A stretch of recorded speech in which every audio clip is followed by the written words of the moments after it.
பன்னீரில் நீராடி சம்பங்கி பூச்சூடி நின்றானே சண்முகன் சந்தனம் பூசி.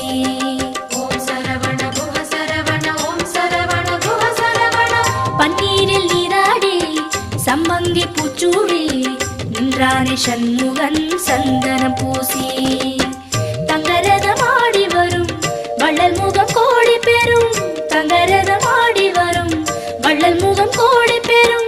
வள்ளல் கரத்தாலே வாழ்வு வரும்.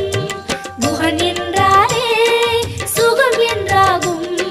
குஹன் என்றாலே சுகம் என்றாகும்.